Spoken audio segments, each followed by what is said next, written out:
wabarakatuh. Salam literasi. Sampurasun namakeun Nabi Abdi Araselina Filasbi Abdi ti kelas 5 SMA Mangkili. Abdi bade macakeun ribu buku anu judulna Leuteung Kasarung. Anu disusun ku Gibran Maulana Medalana PT Aulia.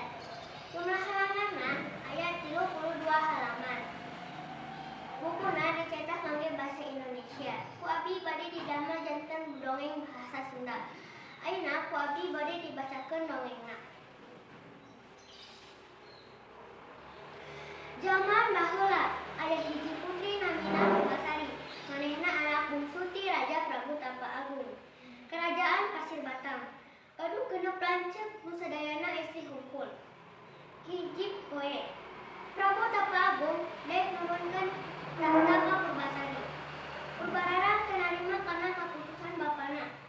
Nalika Purbasari diangkat jadi ratu.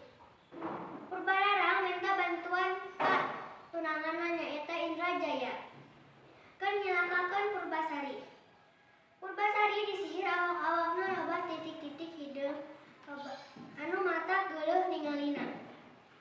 Tungtungna Purbararang boga alasan ngusir Purbasari ti karajaan. Purbararang parentahkeun Wak Batara pikeun ngasingkeun Purbasari ka leuweung. Di Kayangan, Pangeran Buruminda teu daek dijodohkeun ku indungna. Manehna turun ka bumi, tapi dina wujud lutung. Lutung Kasarung. Turun ka bumi panggih jeung Purbasari. Di leuweung eta lutung nyadiakeun buah-buahan ke Purbasari.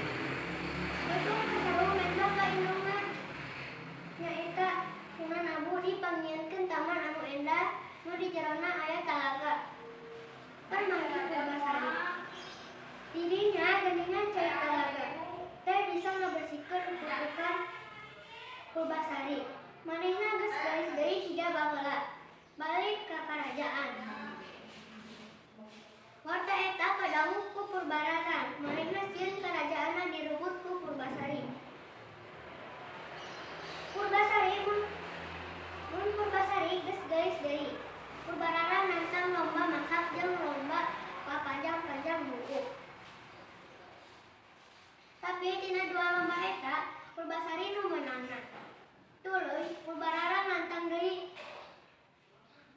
mentak pakasep-kasep tunanganna.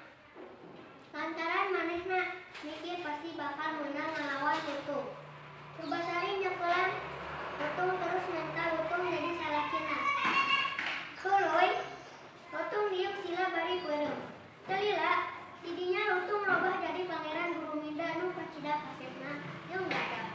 Tungtungna eta kerajaan balik deui ka Purbasari. Sakitu anu tiasa kapihatur. Wassalamualaikum warahmatullahi wabarakatuh.